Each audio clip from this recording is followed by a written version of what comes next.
Sanbonani, Absheni. Good afternoon, Africa. My name is Lebone Maema. I am thrilled and honored to be the host of this webinar on this auspicious day, on Africa Day, and to be hosting a doyen of African cinema, Ndate Ramadan Suleiman, to spend the next hour going through a journey that spans over 40 years in this thing called African cinema. I would like to maybe begin by welcoming all of you that are tuning in on the YouTube, Facebook, Twitter, and all of the social media platforms, and to thank the Gauteng Film Commission and the Gauteng Department of Sports, Arts, Culture, and Recreation for hosting this seminar. I'll throw the ball to my mentor, my leader, and really ask him to introduce himself and tell us why he has chosen this journey to take on the title of a doyen of African cinema. Ndate Ramadan, welcome to this first webinar hosted by the GFC on Africa Day, sir. Thank you, Lebone, and greetings on Africa Day to everyone. It's nice to be here on this auspicious day, celebrating the continent. I, like many Africans, I was about to say black people, us Africans, we come from backgrounds where we don't choose to be in the film industry. You don't choose to be an author. You don't choose to be a painter simply because in your family there was someone who started to be what they are, and then you followed in their footsteps. I come from a background where nobody in my family, whether it's my uncles and my aunts, nobody was involved in the arts.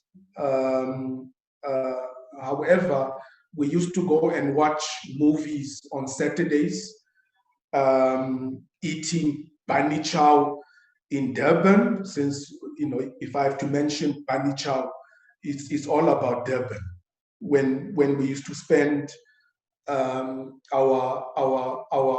Saturday afternoons going to the movies, like many of you would go to the Majestic Cinema in Fortsburg or AR2 Cinema,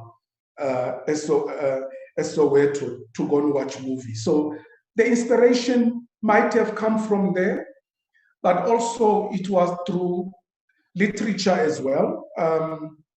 I have a brother who's 80 years, who turned 80 yesterday, who was a fanatic of Western books. I mean, he watched Western movies, but he had a collection of Western books, and that was my intro to Westerns and Western literature, which I, in retrospect, I would consider to be bad English. So that's how I came to this. As you are doing this, Babu Ramadan, you are speaking about decades here. So give us a timeline of decades. Which period of time is the Ramadan watching all of these Western films and being introduced to Western literature by his brother? It's early. We're looking at early 70s, late 60s, early 70s. When I finished school, I came to Joburg, and I came, to actually start doing theater with Benji Francis at the time, when FUBA was first opened as an alternative educational system in the arts for Black people. And I had enrolled at FUBA for a course in theater. And I remember my auditions were, in retrospect, was very bad because I just memorized some text, and I suppose I was accepted because I was so committed in my preparation for what I had done. Having said that, I spent 3 years studying theater at FUBA, and together with Benji and a group of us, we started a theater group called the Dlomo Theater. That is now, we're going back to 1980-83. Okay, FUBA was started in 1979. So 82, 83, we had our theater, and the theater was closed down in 83 by the authorities. We were an alternative theater group to the market theater. You're already a media terrorist in the 80s and being shut down by the police. Well, it's because of the kinds of theater we were doing. Tell us about that kind of theater before we get to cinema. Tell us about that kind of theater that you were producing then in the 80s. Well, we did the theater of Ngugi wa Thiong'o, plays like Didan Kimati. Didan Kimati, yes. Didan Kimati. I remember, it's a joke because I played the character of a settler in Didan Kimati. And we did produce. You lost the battle against Didan Kimati. Of course. Yes. Hence Kenya was born. Yes. We did what was the play of I can't remember the play that Mavuso was the lead in it, but we did quite a few plays. We were FUBA was vibrant. Closed down. Come again? I'm saying that FUBA was very vibrant in giving birth to a lot of cultural activists, in giving them a platform. At that particular time, what made you then move from the theater to cinema, and what was the transition into cinema? Well, unfortunately, the transition was a forced one, because it was not planned.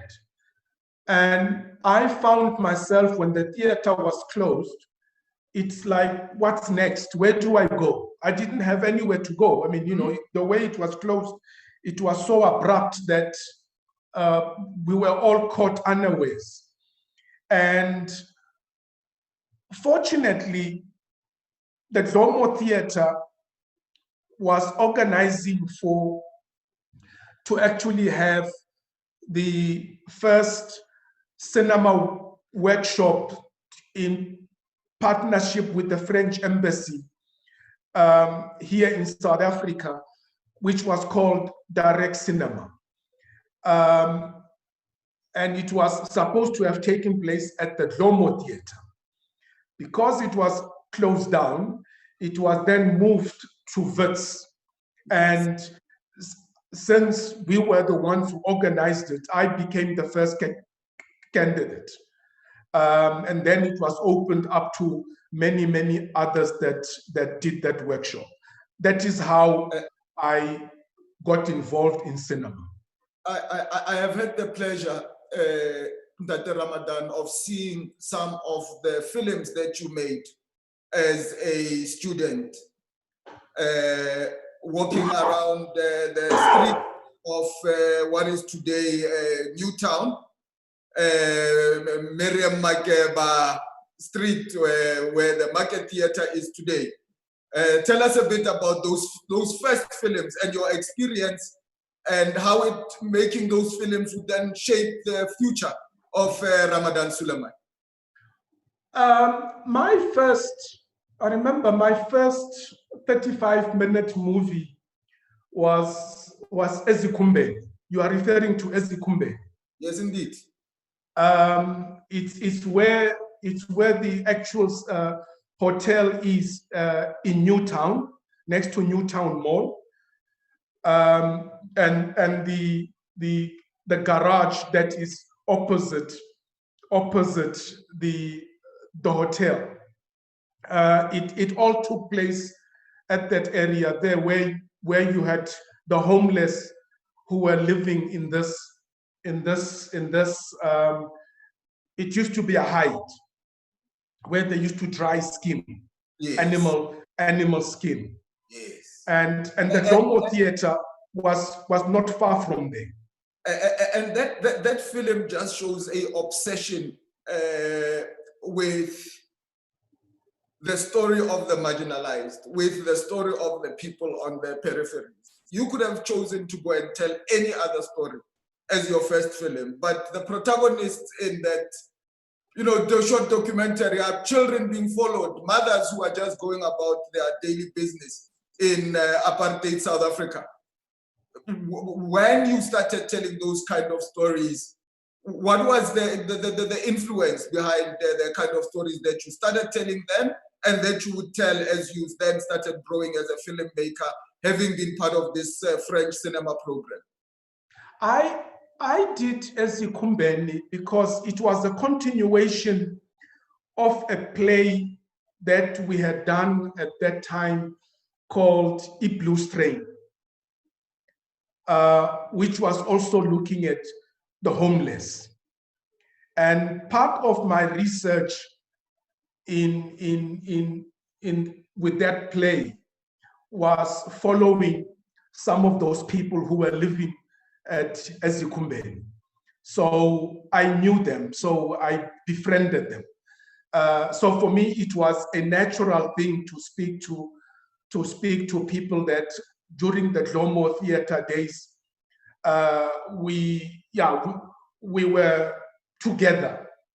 I came from the marginalized. I came from the disadvantaged. So these were like Umagoko was like a mother, So for me, it was a natural thing. I didn't see any separation between me and them or us and them. So yeah, dealing with the marginalized for me was a natural thing. I was speaking about the plight of myself, about the plight of my people. And that started the journey of Ramadan Suleiman as a filmmaker, telling his story and telling the story of his people. I am going to ask you to take us through the journey that then you follow as you then go to study and you then meet the other doyens of African cinema in France in a short while. But before we go there, I'd just like to ask and to bring us to modern day cinema, Ramadan. We are sitting here on Africa Day 2020, a weekend after a South African television series called Blood and Water. A few months after another South African series called Queen Sono became #1, not only in South Africa, not only in Nigeria and Kenya, but even in the US on a totally different platform. Content that is changing the way that African stories are being told.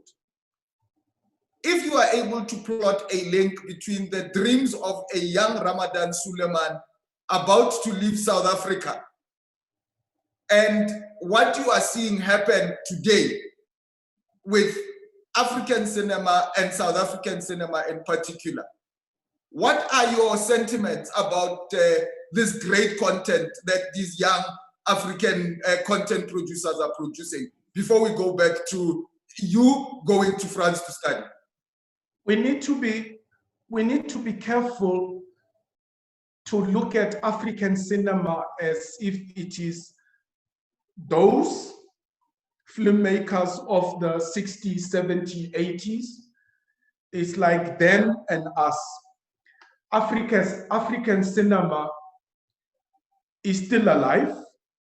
Blood and Water is African cinema. Thank you. blood and water, just by its treatment, it's dealing with African issues.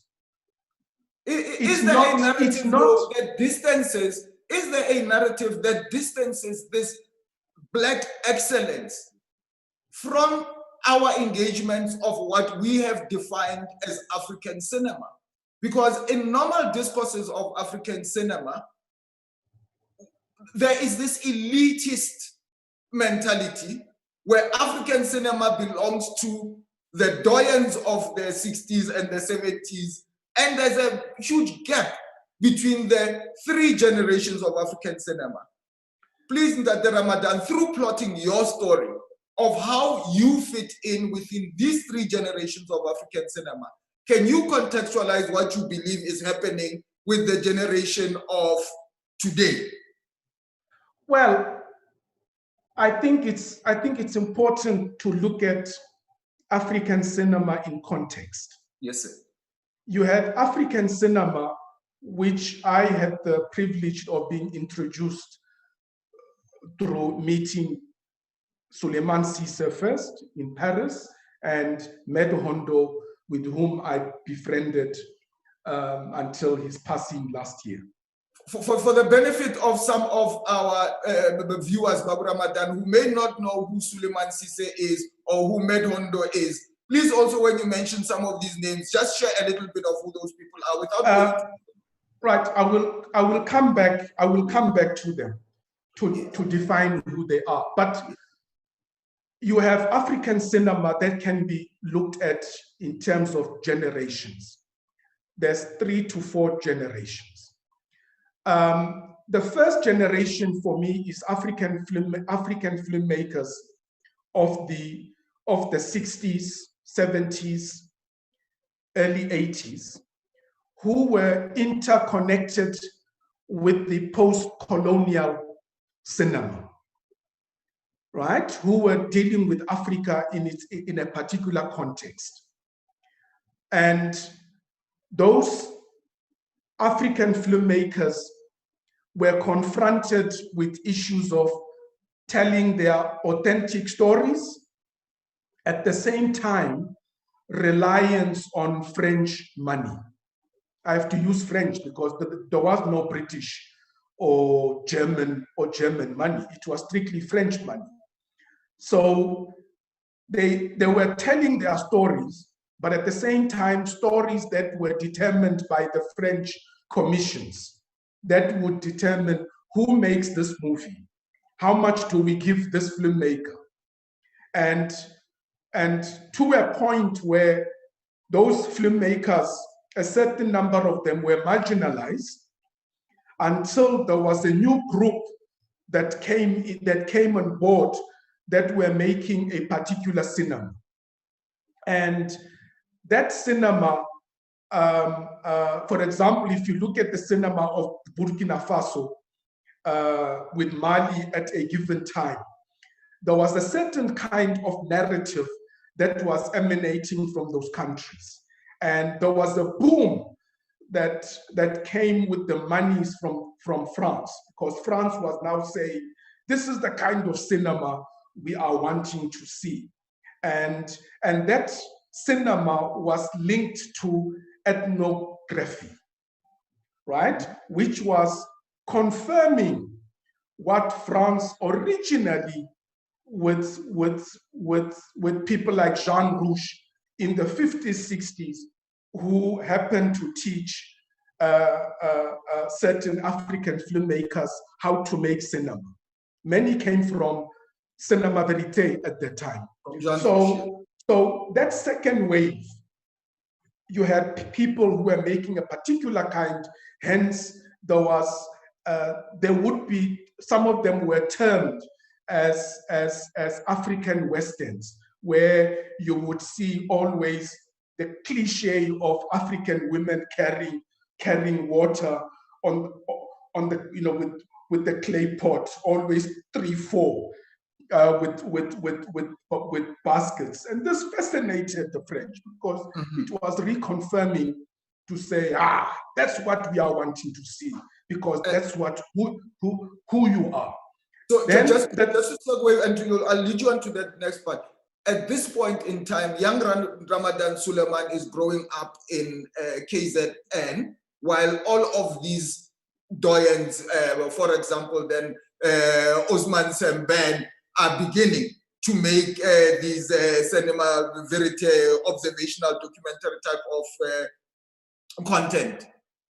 When is it that then, from a South African perspective, you see what is happening in South Africa? So I'm asking you to link what you are describing happening in, for example, the Burkina Faso of Sankara, the Senegal of Semben, and what is happening in South Africa at that particular time as you are being introduced to Africans. South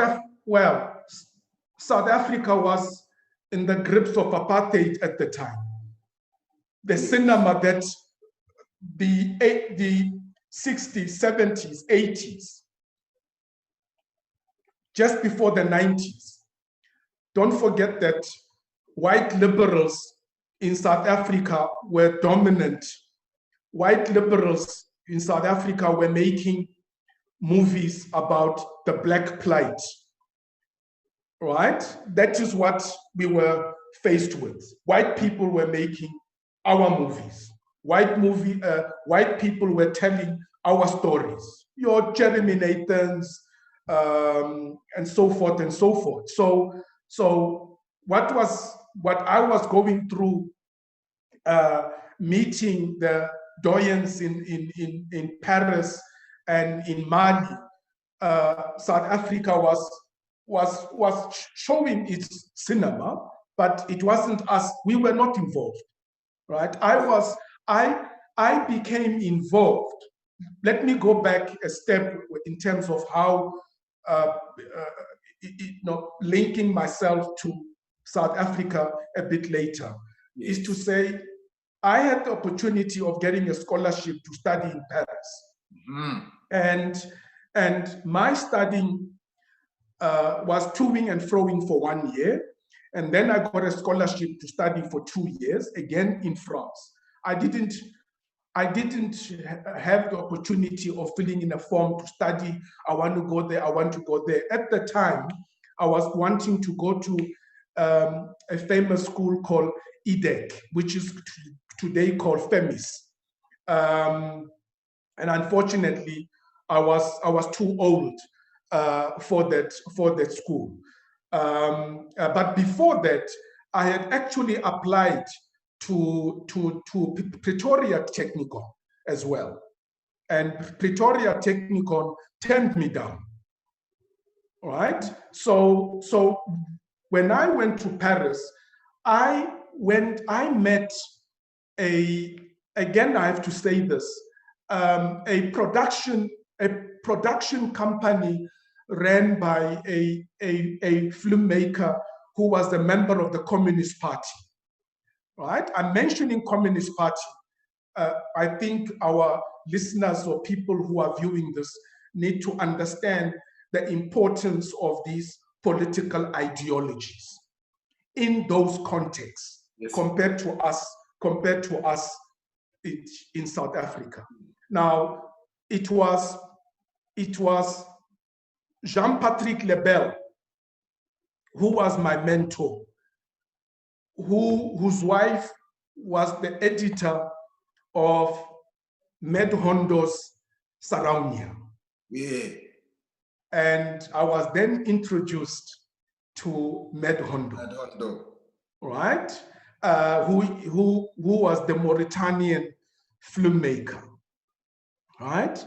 At the same time, I was also introduced to Suleiman Cisse, who very good filmmaker from Mali, studied in Russia, did fantastic movies.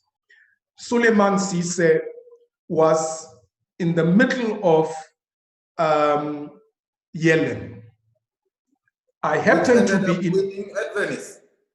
Yes, I at the time I was with Sipati Bulane Hopper in Paris. Yes. We had the opportunity together to go to Mali South African filmmakers. It was the first time going into West Africa. Pan-African co-production before it became fashionable. Yes. I think I love that. It was just labor. Yeah? Through our labor. Okay. And we were in Mali for 3 months, working under the most difficult conditions. In areas like Mopti, Timbuktu, in particular. Dogon country. Yes. We were there. And that for me was an opportunity of discovering African cinema. Could you speak French already at that particular time? Yes. I was speaking French then. Already fluent in French by then, yeah? Yeah, okay. I was, because while we were at the Domo Theater, I used to attend classes at the Alliance Française. That's where I studied French.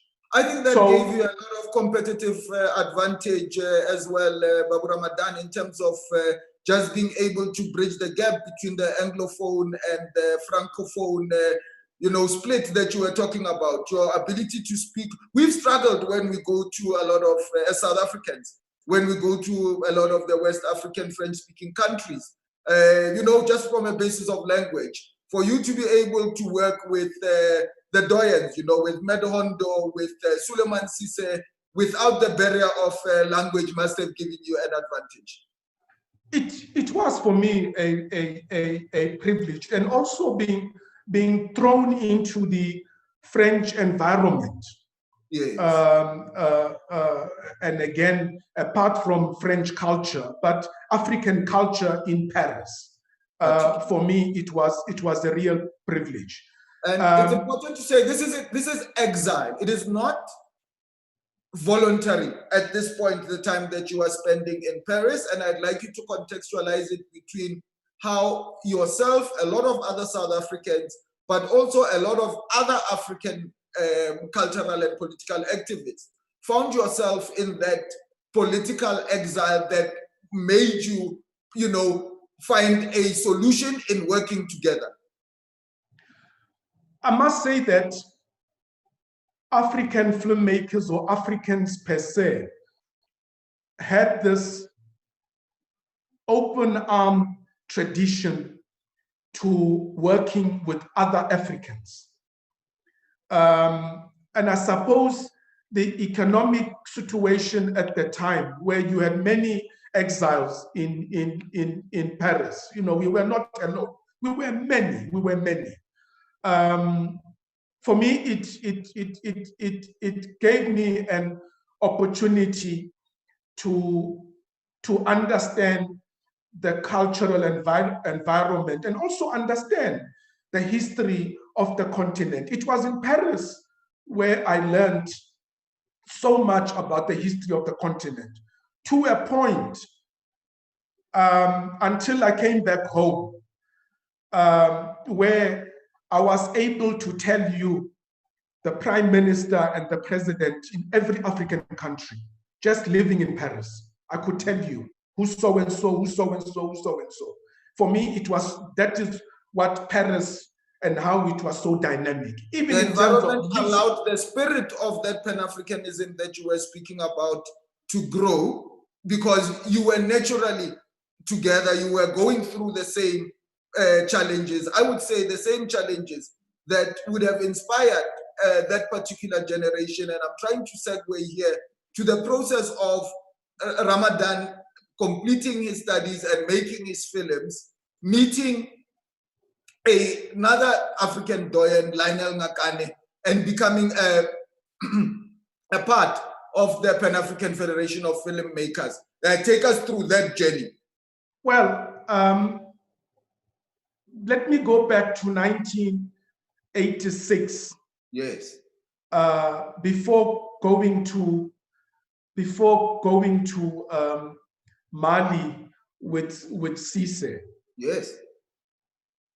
I won a scholarship to go study in London. 86, 87 to 1990. I won a scholarship to go study at the London Film School of course, in London. And that is where I met Lionel Kakane, right? And for me, again, it was... Who are you meeting when you are saying Lionel Kakane? Not the Lionel Kakane of later. At that point, when you are on your scholarship and you meet Lionel Kakane, did you know about him? Who are you meeting? How do you meet Lionel Kakane? How do you find out about him? The irony is, I have to admit that many South Africans were introduced to me by the Medhondos and the Suleiman Sises. I did not know Lionel. Yes. It was Medhondo who introduced Lionel Kakane to me to say, you are going to meet Lionel Kakane. I'll give you another example. Take a pause before you make that example. Let me just make an observation. What you are saying by saying that it is Medhondo and Suleiman Sise who would introduce you to Lionel Kakane is by saying that they looked up to this South African, who you would then soon find out is another South African filmmaker who had walked the journey many years before you were to arrive in London, having left South Africa in the 60s to start his filmmaking career in exile. As you were going through, the link that I am making here is that you spoke about generations. Lionel Ngakane, Osman Semben, first generation. There is Suleiman Sise that you are speaking about. There is Medhondo, first generation. Where does Ramadan Suleiman fit in that generational growth? I would consider myself emanating from that generation because my schooling, my grooming came from that first generation, okay, of the Medhondos in terms of defining what is cinema for an African. Yes. What's the relationship between cinema and what does cinema means? And what is the tool that we call cinema in the continent for the purposes of giving development and growth in terms of the history of Africa moving forward? They were the ones who helped me have an understanding of who I am and my definition in terms of cinema. It came from them. Let me lead you back to Uncle Lionel by saying you've mentioned a couple of interesting words. The first one we are speaking about, we're saying Pan-African, Pan-African, Pan-African.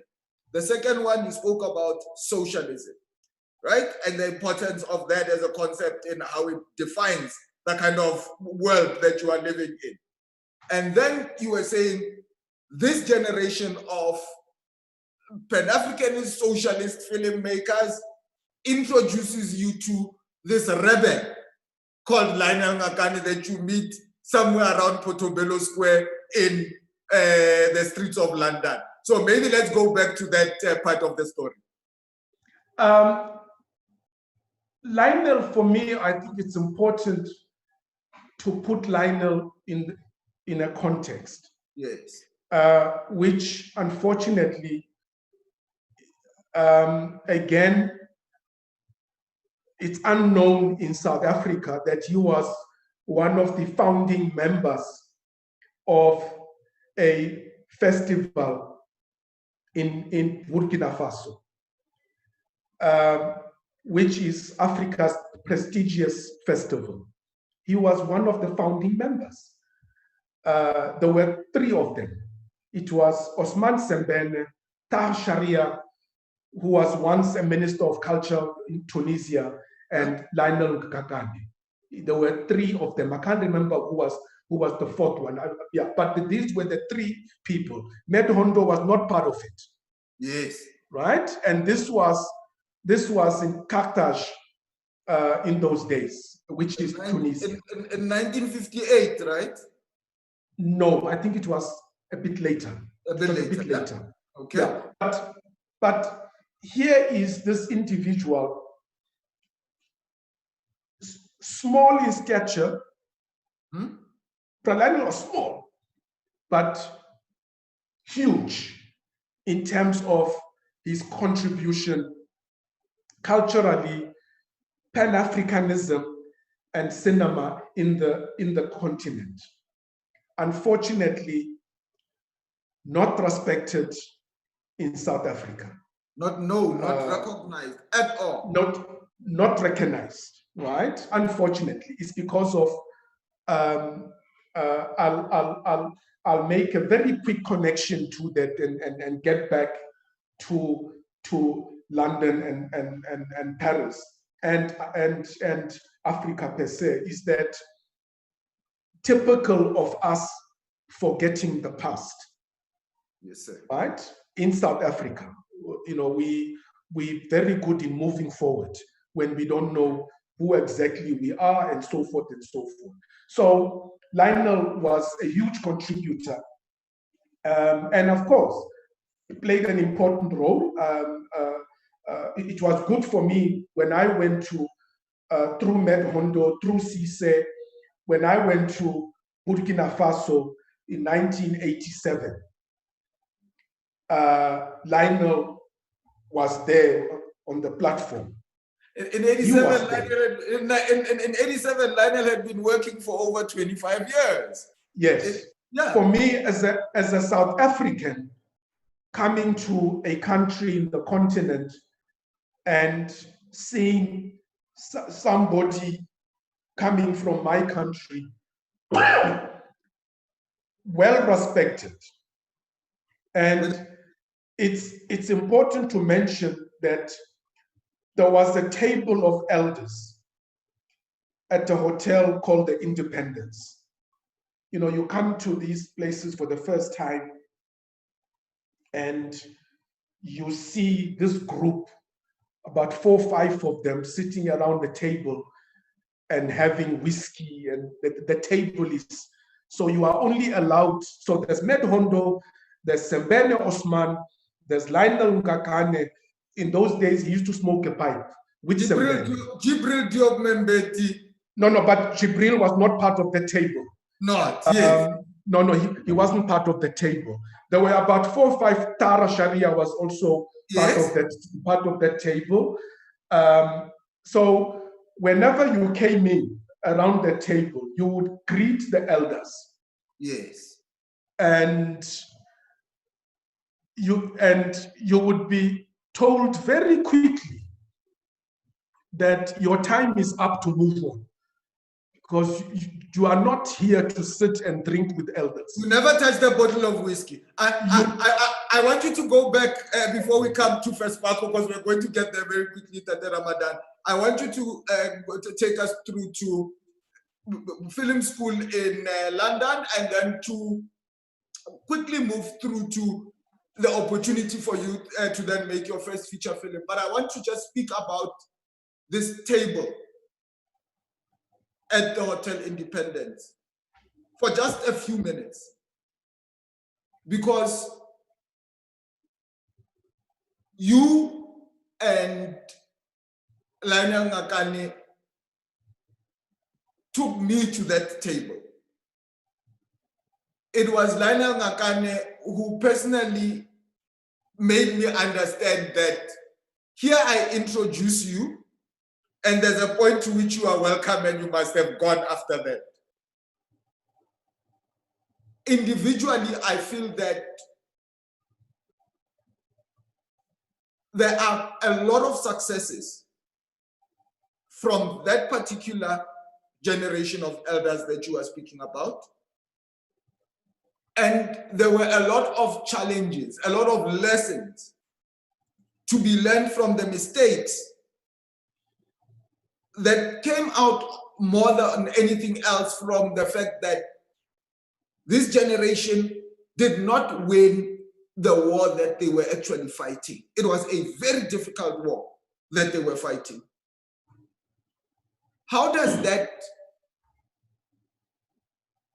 competitive mind that I discovered at Hotel Independence, the competitive mind that was inspired by Thomas Sankara at Hotel Independence, who I understand used to walk in to be, you know, part of those meetings. You are, as a young South African, not experiencing the typical South African filmmaker experience. You are not sitting in South Africa trying to make your documentaries. You are traveling and meeting all of these people. How does that then shape this Ramadan Suleiman that is engaging with Lionel Ngakane then in London and leads to you making your first film? You spoke of challenges by those filmmakers. Yes. Those filmmakers were at the point where they were making movies without audience infrastructure. In other words, Sembene would make a movie, Suleiman Sisse would make a movie, or Medhondo, and they did not have cinemas in their countries. So this was the contradiction. Mm-hmm. The ministries of culture did not care about cinema. So movies were watched more in France. And there was no way of watching their movies in their own countries. We speak of audience development. So what the Sembene Osmans and the Medhondos experienced in the 60s, 70s, 80s is not different to what we experienced here, where we constantly as filmmakers talk about audience development.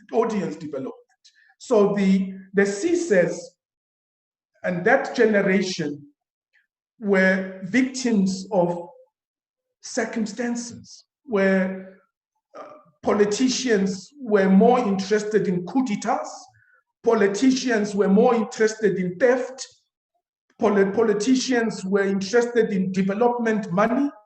So infrastructure development was not there, education was not there. So these were the contradictions where the filmmakers were then seen to be some kind of an elite, right? Mm-hmm. Where there was no link between the filmmaker and the populace.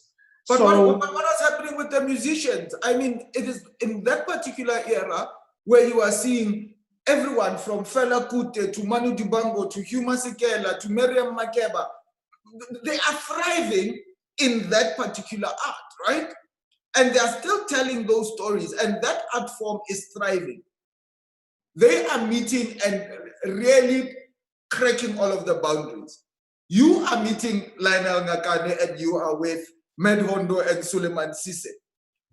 I'd like you to go back to that particular part, having given those challenges, but to also highlight, where is Sarah Maldoro when you are going through all of this process? Where is Sipati Bulane Hopper? Where is Uzan Palsi as you are going through this journey? Where is Safi Faye? How do you begin engaging with how the African woman storyteller, the female filmmaker, is also faced with exactly those challenges, and how you are then connecting and beginning to organize them as African filmmakers? And I take it that the time now that you are speaking about is between 1984 and 1987. Well, the struggle of women in cinema, you mentioned about 4 names. Sarah Maldoro is part of that first generation, the Sembene Osman. Yes. Don't forget that Sarah Maldoro, may her soul rest in peace. She passed on about 2-3 weeks ago. Yes. Sarah was one of the first African, I call her African, but I mean she's originally from Guadeloupe, Martinique, right? Married to an important individual in Africa. She was married to Mario de Andrade, who was the founder of NATO in MPLA, sorry, in Angola. Now, she was, I would call one of the first African women to be an assistant to Pontokovo when he did Battle of Algiers. That's the story of Sarah Maldoro. Battle of Algiers, yes?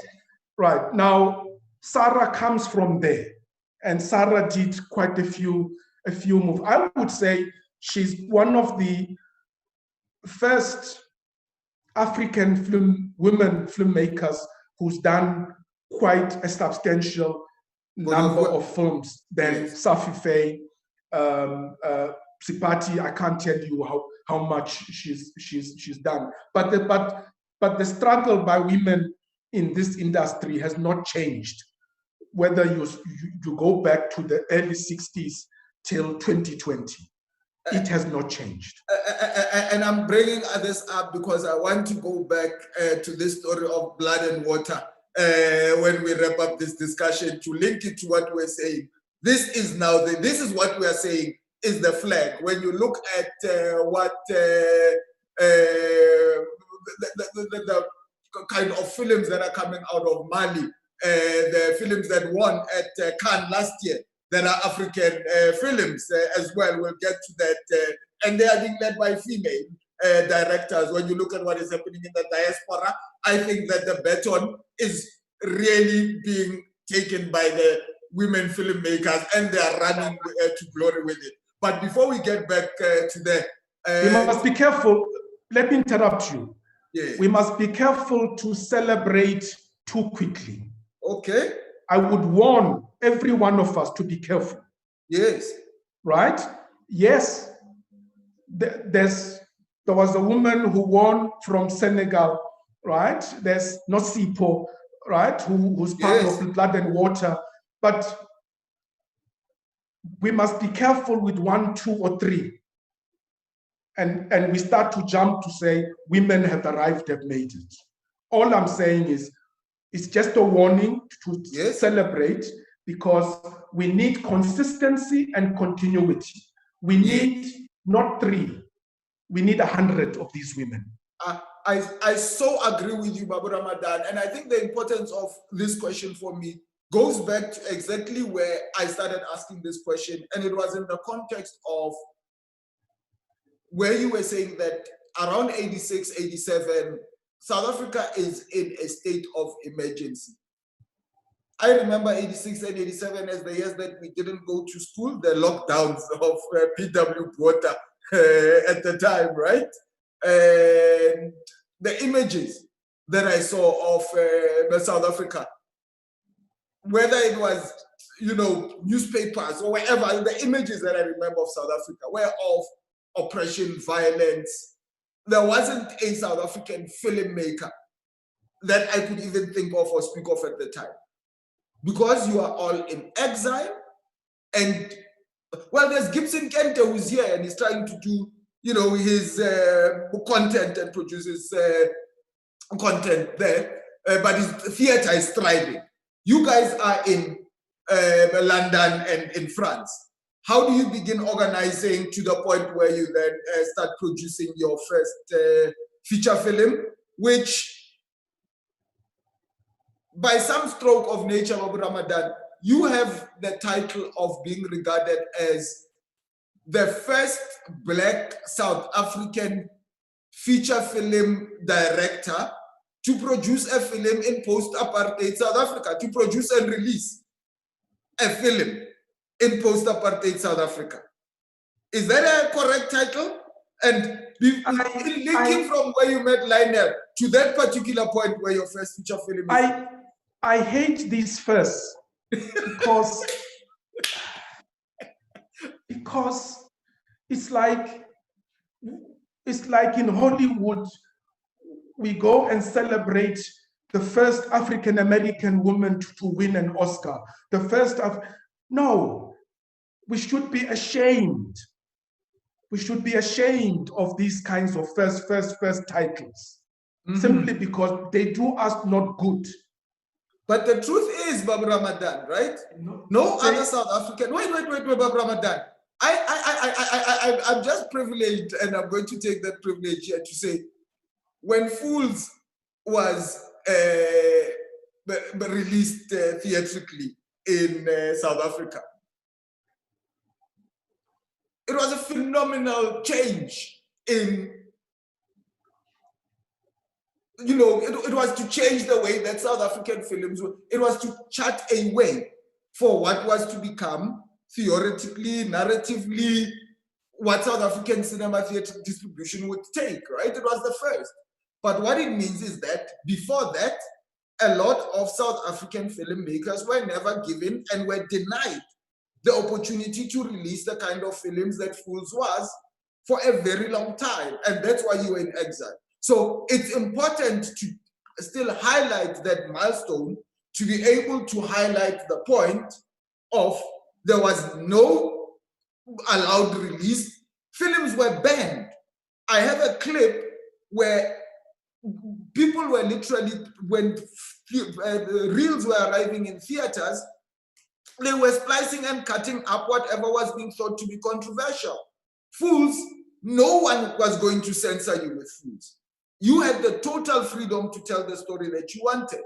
So I think for me, in highlighting that as a first, it is important in context of, in contextualizing it, to say, people were making all other kinds of, the gods must be crazy. You had to come in and challenge these crazy gods that were not gods to begin with in your storytelling and in the way that your film was to be released. I think that was just the point that I was trying to make about that point of being the first. But if you take us back to Lionel Ngakane Sise Medondo, and then to the journey of you making your first film, that's To Fools. Well, let me say, it's important as well to mention in passing that befriending Medhondo, Sembene Osman, whenever he came to Paris, would live at Medhondo's place. Yes. Right? And ironically, when I came back home in 2008, I didn't have a home in Paris. And my home was Medhondo's place. Okay, so even till now, he's no longer there, the sister is there. I have a home in Paris. Medhondo's place is my home. I'm not going to any hotel. I mean, he'll kill me in his grave, right? So I met Sembene Osman at Medhondo's place. Yes. when he was editing, I think it was Mulat. Was it Mulat? Right?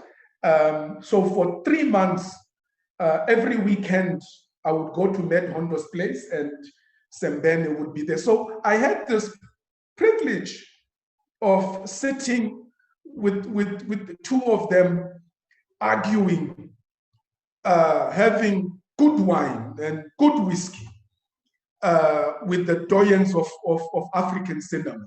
And there would be profound discussions of African cinema. So there was also Jim Kola as well, the first filmmaker from Burkina Faso, who passed on some years ago. So these were the filmmakers coming into one house at Medhondo's place. So and I had this privilege. So when you are sitting with these filmmakers, you say to yourself, Aibo, I can't be sitting with filmmakers like these, and then now and again, Med Hondo, when he introduces you, he says cineast, South African. Filmmaker from South Africa. What's your film? And you are not doing anything. Yes. So you go into the metros, you sit in the metros, in the buses, you go home and you say, no, I have to go and make. So that is the dynamics of courting those kinds of filmmakers. Unfortunately, we don't have it here. We don't sit amongst ourselves to inspire each other to say, hey, when are you making yours? When are you making yours? I never ask you when we meet to say, Lebone, when are you producing your movie? I'm protecting that is my the flow with us. I don't share it with my closest friends. That is the individualism of today. That we'll get to that individualism, but you Right. were still about that camaraderie that you had at the time, and I'd like to continue on that trajectory. So I had this opportunity of, not long after some of these discussions, where I think I had finished school and I was still in development with Suleiman Sise for his next project. He wanted to make a movie in South Africa, on South Africa. Yes. And I was working with him in development, but he insisted on writing the script himself, which was problematic because I had introduced him to people to write with. So I had this chance of coming with Cisse to South Africa. I think it was in 1990, to South Africa, or 89, 90. And we ended up in Lesotho. And it occurred to me, hey, Professor Njabulo Ndebele is in Lesotho. He was, I think, a vice chancellor, right? And I happened to be looking for him. I mean, Lesotho is a village. So you ask one or two people at the hotel that we were in to say, hey, where can I get Professor Njabulo from the university and so forth? And I was at this hotel with Cisse in the outskirts of Maseru. And the guy says, no, you need to go to the university, and they were directing us. And somebody happened to be passing and said, no, Professor Njabulo just went past. He just went past 5 minutes ago. And I pleaded with Cisse to say, can we please run after him? And we ran after Njabulo, and we managed to catch him. Yeah, in Lesotho. That's when I opened the discussions with him about adapting Fools. And behind you is the poster of this film that I've said one of the first that it was on a South African basis. It was your first full-length feature film. Why did you choose Fools?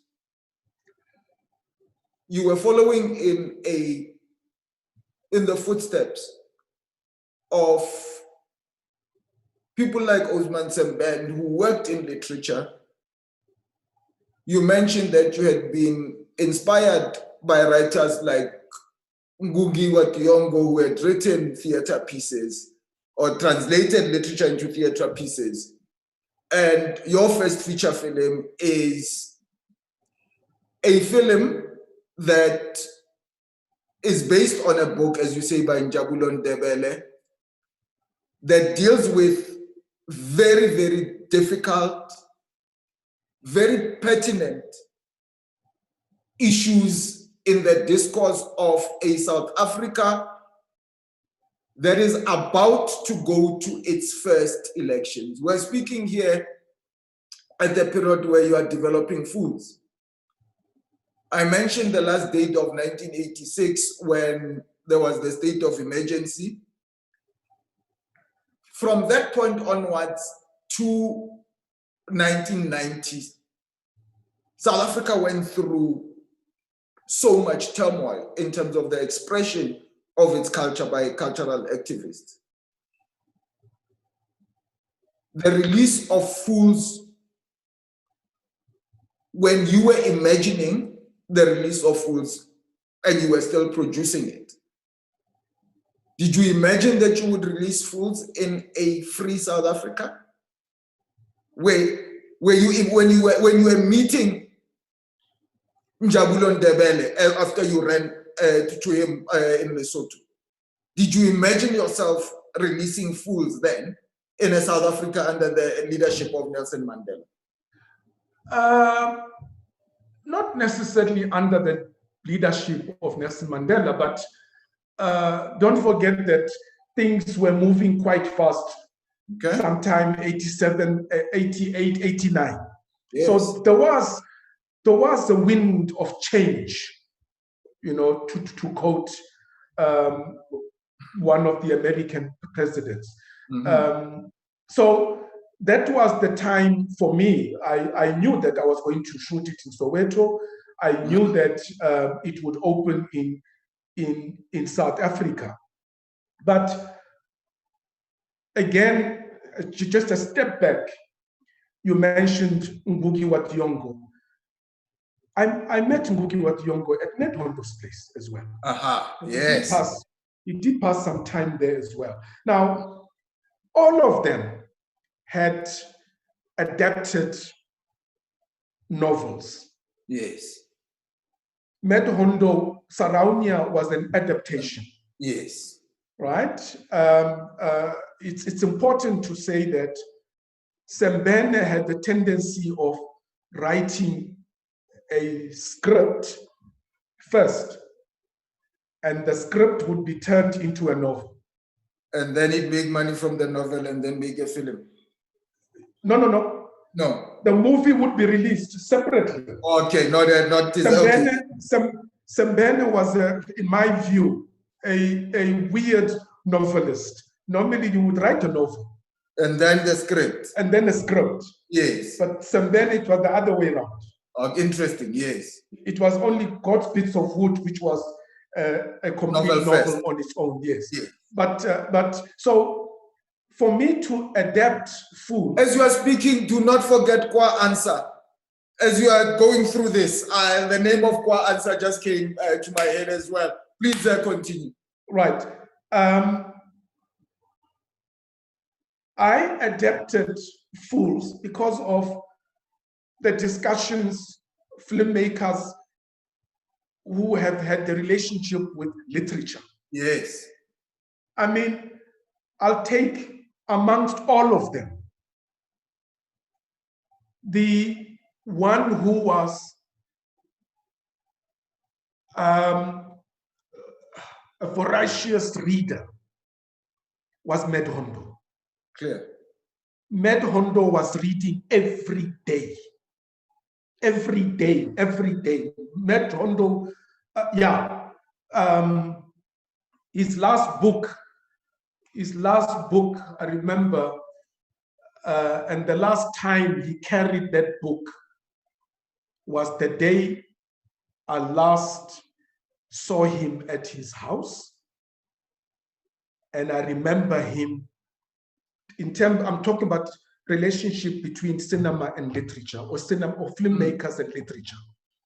When he was reading this book, and I think he did complete the book, and he said, "I've had enough of reading. I've had enough of reading."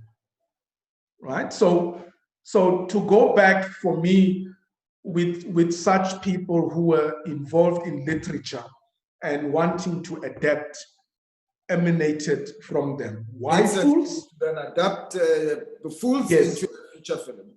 Why Fools? Because I believe that there needed to be a critical analysis of ourselves as a people, who we are, with all this hype about democracy in trying to move forward. And unfortunately, what is contained in Fools, the abuse of women, so forth, still continues 26 years later. Mm-hmm. Right? It's interesting we're talking about the teacher-student relation. Babu Ramadan, you couldn't have connected the dots perfectly. Right. The Blood and water relationship in Blood and Water, and the student-teacher relationship in Fools. Yes. Two totally different dynamics. Yes. But literally almost, the 25, 30, the generation gap between yourself and the team at Gambit Films in Cape Town is huge. But the subject matter, very interesting. Yeah. So for me, it was basically to say that in those days, there was silence. Yes. There was silence. We would forgive teachers, right? And we would say, which is said in Fools, he's the teacher, he's a respectable, honorable man. And fortunately, in Blood and Water, he's fired. He's the teacher. He's not fired, he's asked to leave. But the strange thing is that in Blood and Water, and I'm really describing in terms of the difference of thinking between now and then. In Blood and Water, the subject matter of a teenager at 17 that is in a relationship with an old man who has a family. You become so uncomfortable as a filmmaker watching that. It almost becomes has society allowed this to be normalized? To the extent that when Njabulo Ndebele wrote about the plight of women abuse in the 60s, when you picked up the story again in the late 80s and released the films in the 90s, and now, for example, with Blood and Water, we are still dealing with really similar issues. Do you think that just thematically, what were you trying to highlight as the differences in the way that you approach that subject matter in the political context and how it was dealt with in Blood and Water? Well, in Blood and Water, for me, it's, the same thing as well. Unfortunately, with Fools, we didn't have enough context of the young lady. Yes. And in Blood and Water, we do understand the context. Hence, I cannot point a finger at the young lady. Yes. Because the young lady comes from an environment of kidnapping, of adoption to sanitize it. I want to do this, Babu Ramadan. In the interest of time, I'm looking at the time that we have.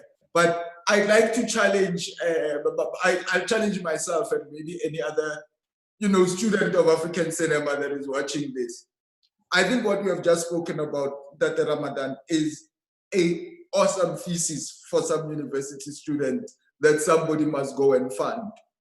To go and look at the different dynamics between Mimi as a character in Fools versus the character of, I now forget the lead's name, in Blood and Water. You know, and just, I think it's Fikile, I think.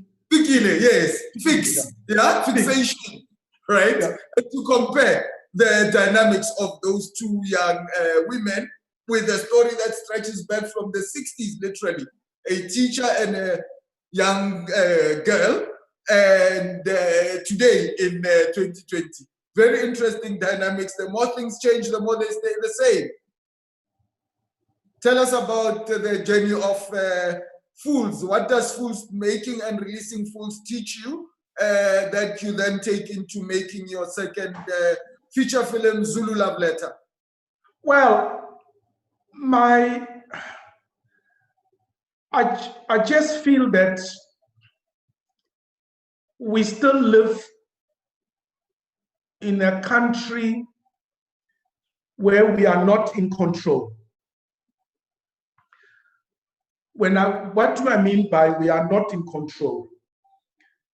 We are not different to the Sembene Osmans and the Medhondos and the Jim Collars of Burkina Faso, who we make movies and we do not have a platform audience. Mm-hmm. And it hasn't changed.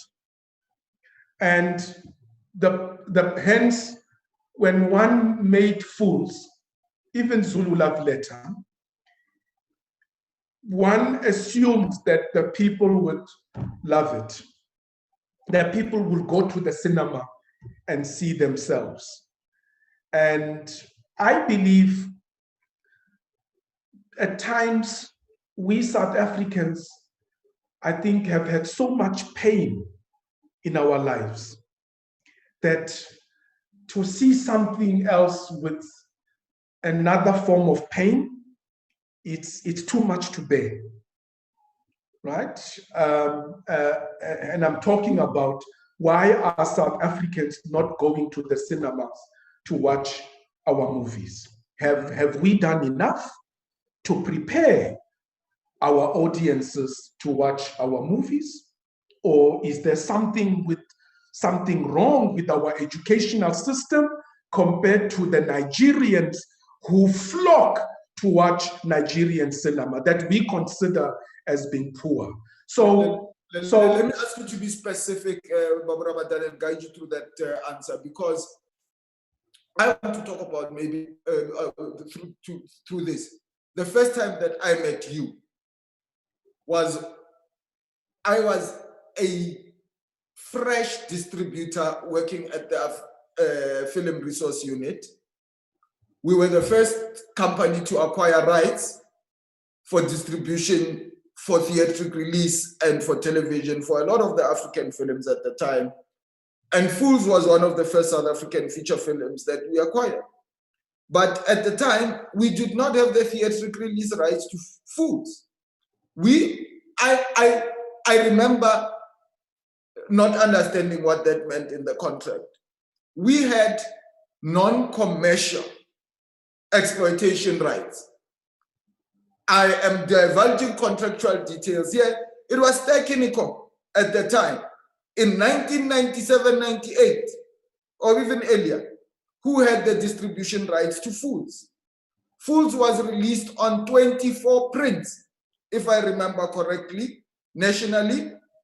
I had a budget of 24,000 rand to market and release Fools non-commercially.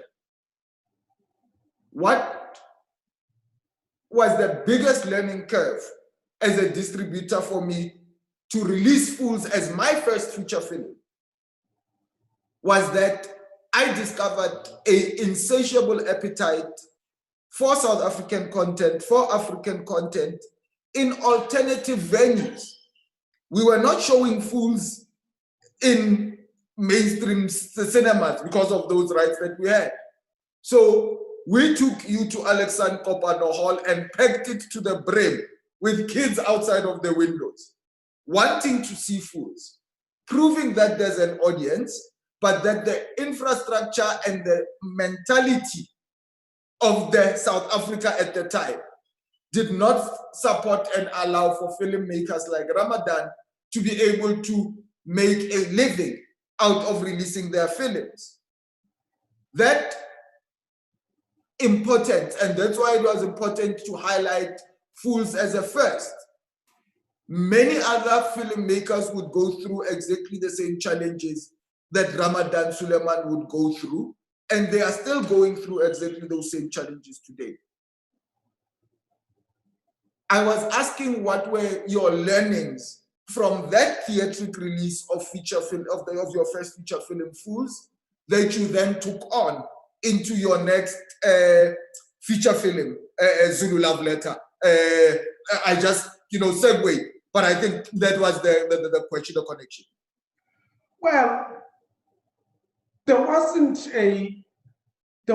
a change per se, because I still believe that we South Africans paying to go to a cinema, paying to go and watch, find it very difficult, right? I do agree that there's a certain percentage of the population who can't afford to pay the huge sums of money to go to a theater. That I take note. But again, we have to blame the infrastructures that we have that do not allow for a certain percentage of the population to pay even 20 rand or to pay whatever amount to go and watch a movie. So everybody is required to go to Stekiniko and pay like everybody else, as if we are all earning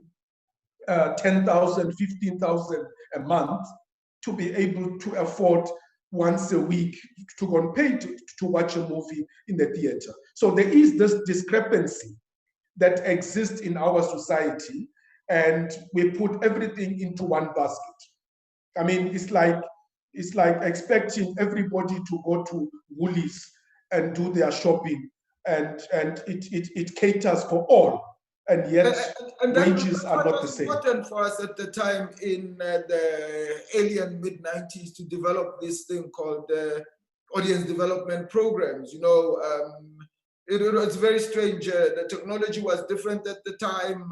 We were either on VHS copies, or only content was only available on 35 millimeter reels. So it was difficult to get the content to the audiences versus today, where a Blood and Water would premiere globally, and people are able to access it on different platforms. Dr. Ramadan, I want to lead us to closing, but before doing that, I just want to speak about your role in creating new talent in this country.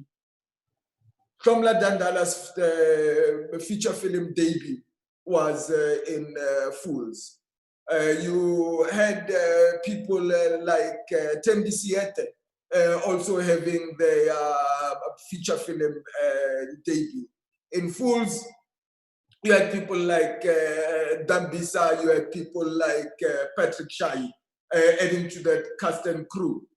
Then comes Zulu Love And Ken Gambu. And Ken Gambu as well. How can we forget the Doyen? And then comes Zulu Love Letter, and you find yourself with Pamela Nomvete. But you have to cast Pamela Nomvete to play against a young female lead who you discover for the first time as an actress. And that is the lead in your story, Zulu Love Letter. Take us through the journey of conceiving and creating and releasing Zulu Love Letter and working with new talent. Well, again, it emanates from my experience with them Medhondos and the Suleiman Sises. They did not work under the tradition of stars, right? There's lots of talent in our societies out there. So, for example, the lead actress in Saraunia, Isa, it was her first. It was her first, right? So for me to go to the route of saying, let's find new talent, it's because there is also a problem with a certain number of casting agencies or managements in South Africa where we are controlled by the others. Yes. And it becomes a problem when Ramadan comes from Paris with partly French money or European Union money, and then you are told, no, you can't do this, you can't do that. Do you know that in Fools, I was threatened by a actor's manager or agent who said, I'll never work again in South Africa. Because? Because I decided to choose an actor and I asked that actor to work in the production. Yes. Right? And I was threatened that, why didn't you come to me? And I said, come on, it's the actor who should have come to you. Right? I did a low budget culture of going to the actors, and the actors must come, but I was threatened by a white woman never ever to work in South Africa. And my response to her was very simple. And I want this to go online. Yes. Since we are online. I said to her, you are lucky that we are in a democracy, that we were not in some of the African countries. You wouldn't have been alive for you to threaten an African and say that the African will never ever work in your country again. I conclude with that. I am receiving questions, and I think everyone that is still watching. In the next 2 minutes, Babu Ramadan, I'm going to ask to take some of the questions that are coming in from some of the people that are watching. But before we do that, Babu Ramadan, I'd like to speak to you as a worker. Umsebenzi on the African continent. I said we spoke about Pan-Africanism at the top of our discussion, and then we consequently spoke about communism. Capitalism as a system that is today being completely challenged has always underestimated and taken advantage of the work, the labor. As a filmmaker, you yourself and all of the other people that you described have been workers, laborers. You work to earn, you work to make a living, you learn to work to fulfill. How would you describe the plight of the African filmmaker, the African actor? The reason why I'm bringing this is because you were talking about a human rights issue where somebody was just being abused and told you will never work again. And it just reminded me of the horrible working conditions that we have had to work under. Please, as you are leading us to the Ramadan, to your completion of Zulu Love Letter, the work that you then do with other young filmmakers through the NFVF Young Filmmaker Program, the documentaries that you then go to produce, the juries that you then go to become part of globally. As you take us through that part of your journey, and I then allowed to bring in some of the questions from the people that are viewing. What would you say is Ramadan Suleiman's cumulative learning and message to this youth that we are speaking to on Africa Day, given all of these challenges that you have gone through in your almost 30 years of a career in the film industry? I believe that a filmmaker, first and foremost, is a human being, born of a mother, parents, who would have taught you values, respect for the other. Wherever you came from, there's always been a community. A child, they always say, is educated by a community. So being a filmmaker does not make you anything special. So you bring what you were taught at home and you bring it on set. So you can now behave as if you are this insurance broker that they taught you how to cheat people. And so whenever you see money, you want to put half in your pocket. Yes, but of course, you won't last in this industry. Mm-hmm. But the truth about is that the industry is about money. I think that I'm really trying the industry is about money that have allowed people to do their next movie, to be able to make 10, 15 movies.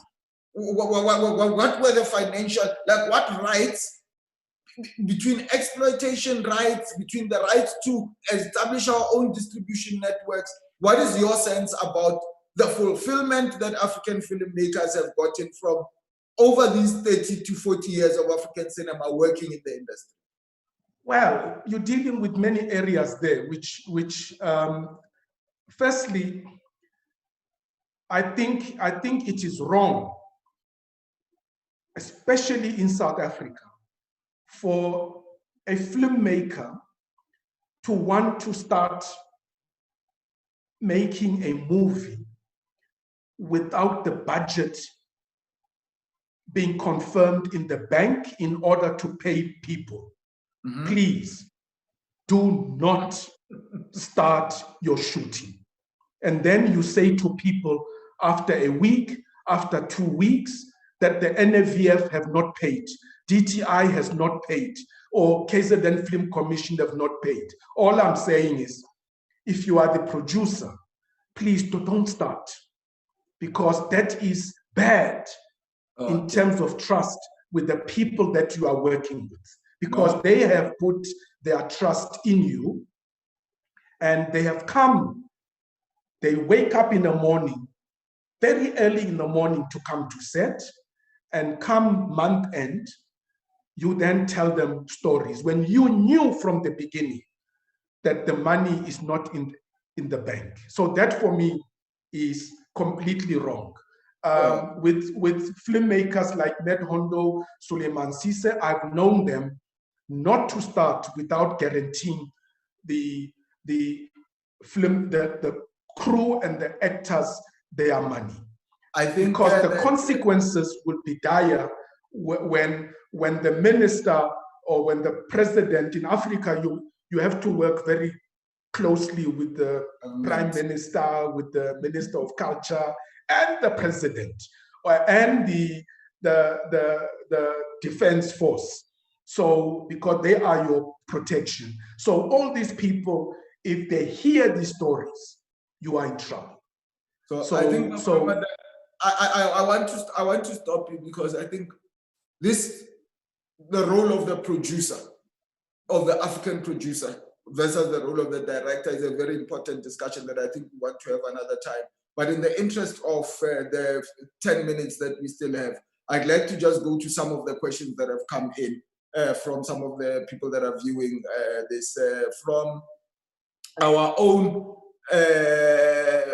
Keorapeti, let me start here, from Sfiso Kanyile, says, Lionel Ngakane is cited by some scholars as the first Black African filmmaker to make a film on the continent with Vukani in 1962.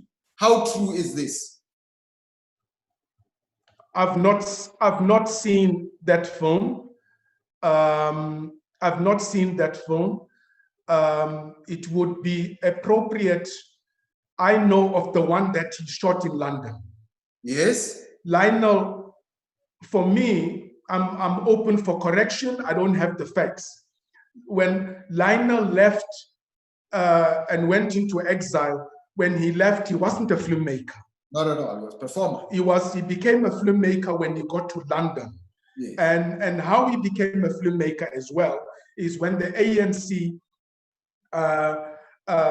the ANC wanted some cultural representative in terms of FESPACO and the African diaspora. And Lionel was nominated to be the representative. So I answer guardedly about the film he did here because I don't know. I'll pledge to go and do some more research because I think that we like in terms of these facts, we've used that and said it as fact when we say that Lionel Ngakane is the first South African black filmmaker and we refer to Fukani as the first black South African film. We, automatically then try and link it to say that was before any of the other independently black filmmakers on the continent produced their own films. And so that title that goes to Lionel Ngakane. But I think, as you said, it's important for us not to make these blanket statements about the first and number one, etc., without contextualizing them. So I think I appreciate the way that you've answered that question. The second question is a question from another viewer who says, we all applaud the proliferation and penetration of Netflix, Showmax, and others to commission and acquire African content in this 4IR era. Do we have any of our own African platforms, digital strategies to tell our own stories and to profit from it? And what would be your advice to somebody that is trying to create their own African platform?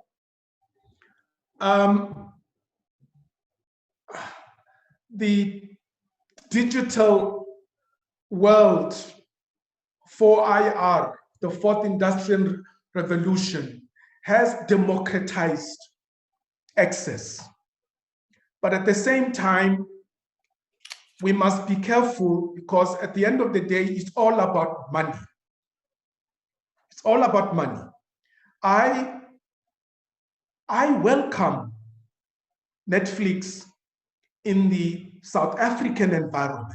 I welcome Netflix because if we didn't have Netflix in the South African environment, we would not be making Blood and Water would not be, because we have broadcasters in this country. Where are they? They are the ones who should have opened these doors. But unfortunately, we have some who have a monopoly on what kind of stories we should be telling.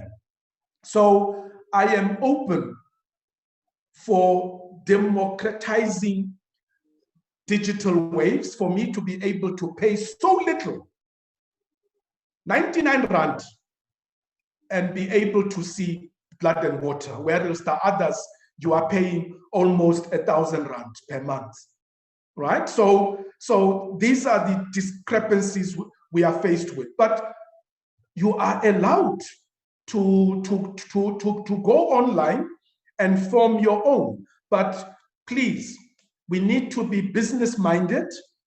We must be careful to assume that I have knowledge and I have 100,000 Rand.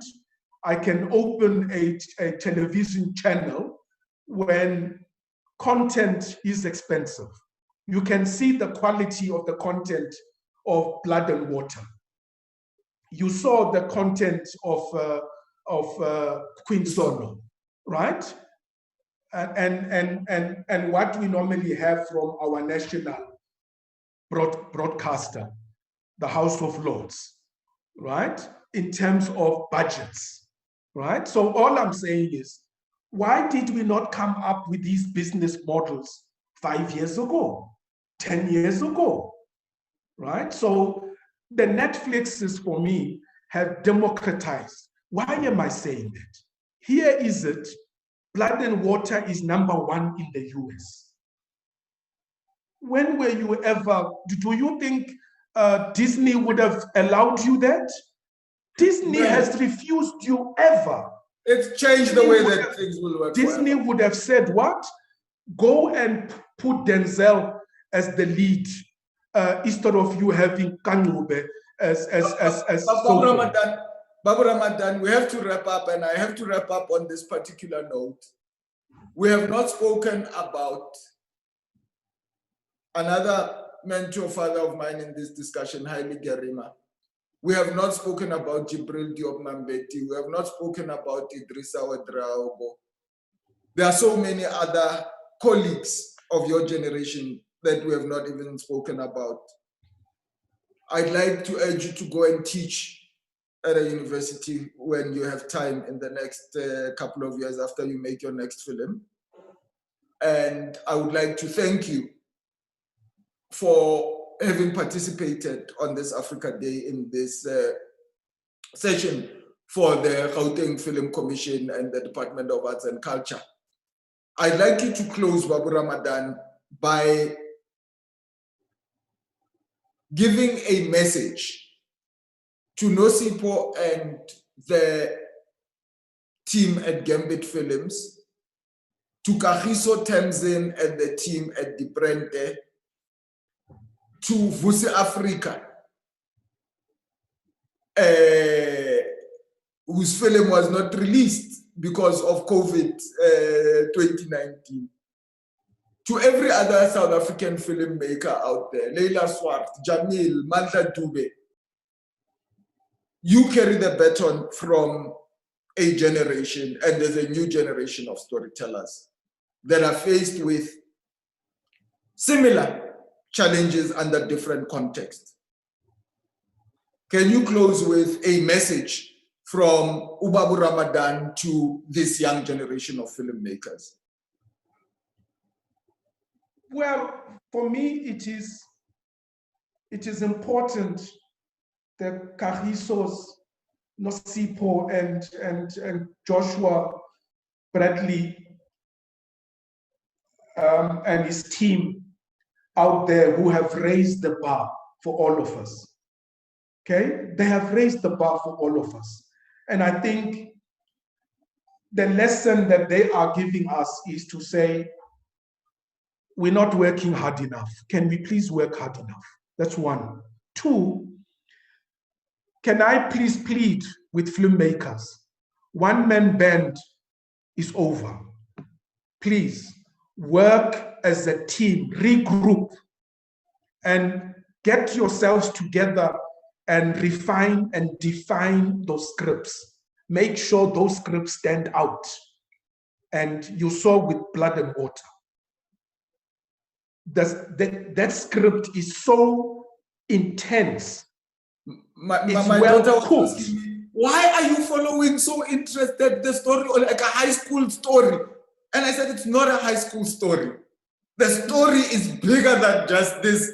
It's not a high school musical type of thing. This Babu Ramadan, in the interest of the time that you have, I think that the youth of South Africa have the privilege of having someone like you having carried this particular baton. We are being forced to limit the time that we have because I need to go now at 4 o'clock.